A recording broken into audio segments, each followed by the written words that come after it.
उस शाम रामगढ़ गांव के 3 युवक एक विशाल बरगद के पेड़ के नीचे बैठे आपस में गपशप कर रहे थे। यह उनके रोजाना के ड्रामे की शुरुआत थी। हर शाम बिजली गुल हो जाती थी। हाँ, तुम बिल्कुल सही कह रहे हो। पर भाई तुम कुछ भी कहो, ये अंधेरी शामें पकौड़े खाते हुए बातें करने के लिए सबसे बेहतरीन समय होती हैं। बात तो तुम्हारी एकदम सच है, पर ये क्या, अभी तक विश्वनाथ चाचा नहीं आए? उनके बिना शाम की महफिल में कहानियों का मजा ही नहीं आता। अरे तुम क्या कह रहे हो? वो कहानियां नहीं होती, वो सब सच्ची घटनाएं होती हैं। ओह, रहने भी दो, मुझे नहीं लगता कि वे सच है। क्यों? तुम्हें ऐसा क्यों लगता है? मुझे याद है पिछली बार उन्होंने क्या कहा था। विश्वनाथ चाचा हमें उस पिशाच के बारे में बता रहे थे जो नीलगंज वाली बावड़ी में रहता है। हो सकता है कहीं ना कहीं पिशाच होते हों। इस दुनिया में हमारी आंखों के सामने जो दिखता है उससे कहीं ज्यादा बहुत कुछ छिपा है। शायद इसे यकीन नहीं है, इसीलिए ये ऐसी बातें कर रहा है। तीनों इसी तरह बहस कर ही रहे थे कि तभी एक बुजुर्ग वहां पहुंचे।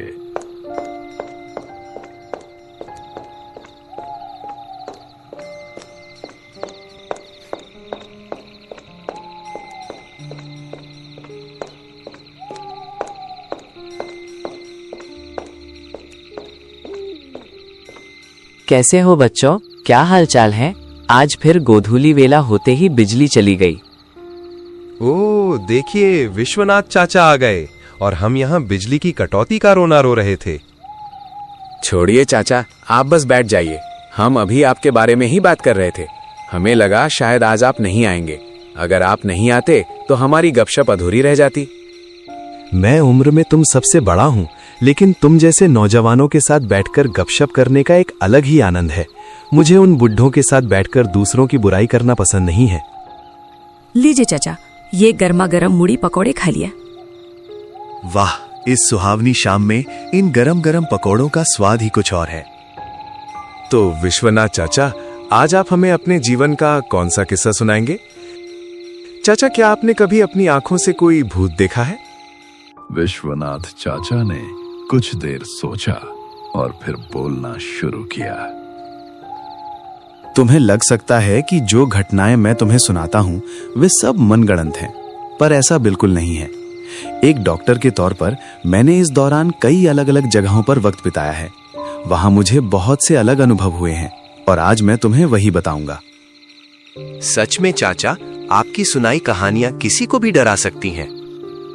विश्वनाथ चाचा, आज हमें कोई ऐसी रूहानी कहानी सुनाइए जो आपने खुद अपनी आंखों से देखी हो। चलो, आज मैं तुम्हें कुछ अलग बताता हूँ। मुझे उम्मीद है कि ये घटना तुम्हें डराने के साथ साथ तुम्हारे दिल को भी छू जाएगी। मैं तब बहुत छोटा था। मैंने बस एक डॉक्टर के रूप में काम करना ही शुरू किया था। मेरी पोस्टिंग चंदनपुर नाम के एक गांव में हुई थी। वो गांव शहर से काफी दूर था। वहां अभी तक बिजली ठीक से नहीं पहुंची थी। मुझे वो जगह पसंद आई। वहां के लोगों ने चंद दिनों में ही मुझे अपना बना लिया था। उस दिन गांव के 2 लोग डॉक्टर साहब से मिलने आए थे।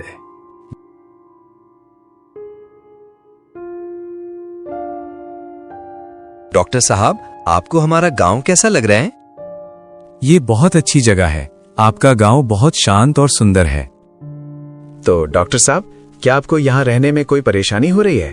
अगर आपको किसी चीज की जरूरत हो तो कृपया हमें बताएं। जी नहीं, मुझे कोई समस्या नहीं है। मैं अकेला रहता हूँ, इसलिए कोई दिक्कत नहीं होती। और माधव भैया भी तो है, वे मेरे लिए सब कुछ तैयार कर देते हैं। ये सुनकर बहुत अच्छा लगा, लेकिन डॉक्टर साहब, मुझे आपसे कुछ कहना था। उन लोगों की बातें सुनकर डॉक्टर साहब हैरान रह गए। हंसते खेलते वे दोनों कुछ ही पलों में बेहद गंभीर हो गए थे। क्या आपको कुछ खास थे में? हाँ, कहना तो है। दरअसल आप गांव के बिल्कुल आखिरी छोर पर रहते हैं, इसीलिए मैं कह रहा हूं कि ये जगह बहुत अच्छी नहीं है। क्यों? आप ऐसी बातें क्यों कर रहे हैं? अंधेरा होने के बाद ज्यादा बाहर मत निकला कीजिए और कोशिश करें कि शाम ढलने से पहले अस्पताल से घर लौट आएं। आपके क्वार्टर के पीछे वाली सड़क जो जंगल की ओर जाती है, उसकी साख बहुत खराब है डॉक्टर साहब। खराब साख का मतलब? क्या वहां जान का खतरा है? डॉक्टर साहब, अगर उन्हें रात में उस सड़क पर कोई अकेला मिल जाता है तो वे उसे छोड़ते नहीं हैं, यहाँ तक कि पीट पीट कर अधमरा कर देते हैं। ये तो भयानक बात है। पुलिस कुछ क्यों नहीं कर रही? वे तभी कुछ करेंगे जब वे उन्हें पकड़ पाएंगे, इसलिए आपको खुद सावधान रहना चाहिए। अब मुझे समझ आया कि माधव भैया शाम ढलने से पहले ही सारा काम खत्म करके क्यों चले जाते थे। उस दिन उनकी बातचीत सुनने के बाद डॉक्टर साहब बहुत सतर्क हो गए। वे बहुत जरूरी होने पर ही शाम के बाद घर से बाहर निकलते थे और अस्पताल का काम खत्म करके सूरज ढलने से पहले घर आ जाते थे। उस दिन बहुत काली रात थी। आसमान घने बादलों से ढका हुआ था। दिन भर का काम निपटाकर मैं जल्दी खाना खाकर सो गया। अचानक एक आवाज ने मुझे गहरी नींद से जगा दिया।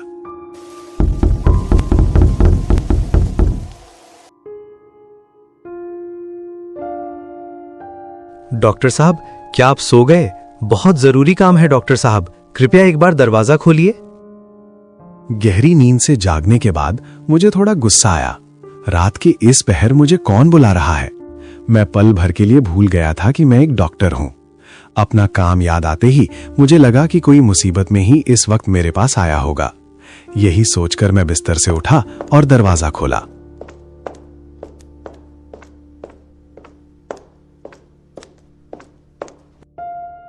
दरवाजे पर एक अधसोया सा आदमी खड़ा था। वह गांव का ही लग रहा था, पर डॉक्टर साहब उसे पहचान नहीं पाए। तुम कौन हो? इतनी रात गए यहां क्या कर रहे हो? डॉक्टर साहब, क्या आप थोड़ी देर के लिए मेरे साथ मेरे घर चल पाएंगे? इतनी देर रात को? हाँ डॉक्टर साहब, मेरी माँ बहुत बीमार है। वे बिस्तर से उठ भी नहीं पा रही हैं। ऐसा है क्या? पर तुम्हारा घर कहाँ है? मेरा घर जंगल के उस पार दूसरे गांव में है। मेरी माँ बहुत बीमार है और मेरे पिताजी भी बूढ़े हैं, इसीलिए मैं आपको बुलाने इतनी रात को आया हूँ। पिताजी माँ को अकेला नहीं छोड़ सकते थे। अपनी माँ के प्रति उसकी दया और प्रेम देखकर मुझे बहुत अच्छा लगा। मैंने और कुछ नहीं सोचा, अपना मेडिकल बैग लिया और तुरंत उसके साथ निकल पड़ा। क्या तुम्हारा घर बहुत दूर है? डॉक्टर साहब, पास के ही गांव में है। थोड़ा दूर है पर ज्यादा समय नहीं लगेगा। बाहर निकलकर अंधेरे में थोड़ी दूर चलने पर बारिश के मौसम के कारण काफी ठंड महसूस हो रही थी। वह आदमी रास्ता दिखाते हुए आगे आगे चल रहा था और डॉक्टर साहब उसके पीछे। कुछ देर बाद वे जंगल में पहुंच गए। चारों तरफ ऊंचे ऊंचे पेड़ थे और वे दोनों बीच के संकरे रास्ते पर चलते रहे। डॉक्टर साहब को एक अजीब सी बेचैनी महसूस हुई और अचानक उन्हें उन दो ग्रामीणों की बात याद आ गई। सुमित, क्या घर जाने का इस जंगल के अलावा कोई और रास्ता नहीं है? हाँ डॉक्टर साहब, रास्ता तो है, पर इस रास्ते से हम जल्दी पहुंच जाएंगे। आपकी माँ की तबीयत खराब है। तुम्हारी माँ को क्या हुआ है? मेरी माँ के सिर में बहुत तेज दर्द है। उन्हें तेज बुखार भी है। वो बहुत तड़प रही हैं। यह समझना मुश्किल नहीं था कि वह आदमी अपनी माँ से बहुत प्यार करता था। जब वे थोड़ा और आगे बढ़े तो ऐसा लगा जैसे कोई उनका पीछा कर रहा हो। डॉक्टर साहब को फुसफुसाहटें भी सुनाई दे रही थीं। जरा जल्दी चलो, ऐसा लगता है कोई हमारे पीछे आ रहा है। डॉक्टर साहब की बात सुनकर उस आदमी ने भी अंधेरे में एक नजर डाली और तेज चलने लगा। वे इतनी तेज चल रहे थे कि उनके पीछे चल रहे उन दो सायों की रफ्तार भी बढ़ गई।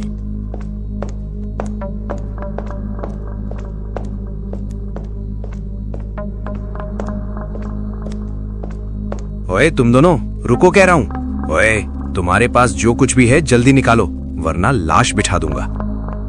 मेरे पास कुछ नहीं है और जो मेरे साथ हैं उनके पास भी कुछ नहीं है। इनकी माँ बीमार है। मैं उन्हें देखने जा रहा हूँ, हमें जाने दो। तेरी माँ सच में बहुत बीमार है। मर जाने दे उसे, हमें क्या फर्क पड़ता है। अचानक उन गुंडों की चीखें सुनाई दी। ओ मेरे भगवान, बचाओ मुझे, ये क्या हुआ?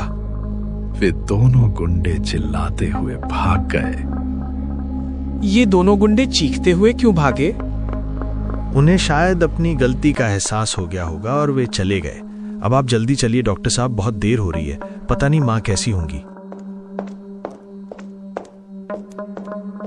डॉक्टर साहब और सुमित थोड़ी ही देर में सुमित के घर पहुंच गए।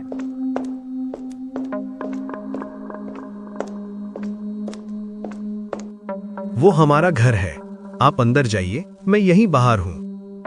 अंदर नहीं आओगे? नहीं, आप जाइए, मैं यहीं खड़ा हूं। जैसे ही डॉक्टर साहब अंदर गए, उन्होंने देखा कि एक बुजुर्ग महिला बिस्तर पर लेटी थी।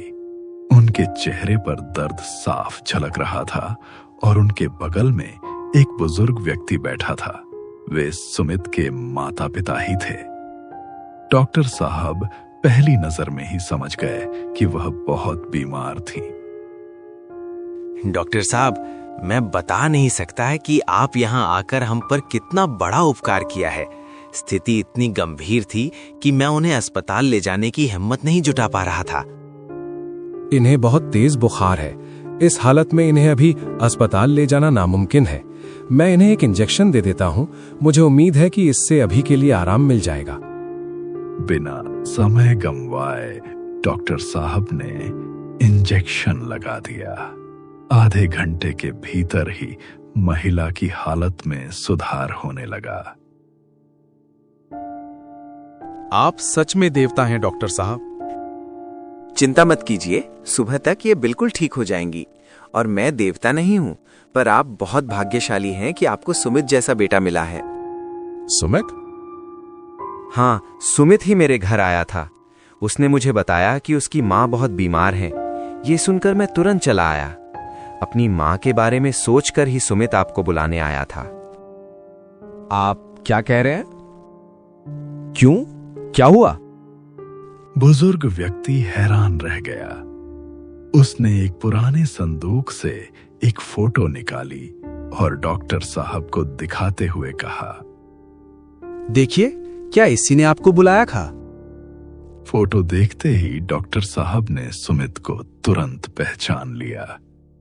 हाँ, ये सुमित ही था। यही मुझे यहाँ लेकर आया था। सुमित बाहर खड़ा है।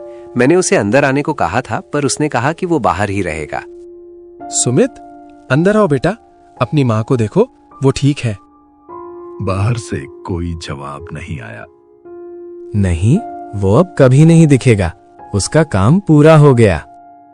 आपका क्या मतलब है? 1 साल पहले शहर में काम से लौटते समय एक सड़क हादसे में हमारे बेटे की मौत हो गई थी। वो अपनी माँ का बहुत लाडला था। जब भी माँ को दर्द होता, वो बेचैन हो जाता था। आज वो फिर अपनी माँ का दर्द दूर करने के लिए आया था। उस बुजुर्ग की बात सुनने के बाद डॉक्टर साहब अवाक रह गए। तब तक भोर की पहली किरणें फूटने लगी थी। सच्चे बेटे कभी नहीं मरते, वे मर ही नहीं सकते। ये वही सच्ची घटना थी जो उस दिन मेरे साथ घटी थी और मैंने तुम्हें बता दी। मानो या ना मानो, ये पूरी तरह तुम पर निर्भर है। लेकिन मैं इतना जरूर कहूंगा कि हर घर में एक ऐसा बेटा होना चाहिए जो हमेशा अपने माता पिता के साथ रहे। वे तीनों युवक और कुछ नहीं कह सके। वे खामोशी से सुमित के उस निस्वार्थ चेहरे की कल्पना करने लगे।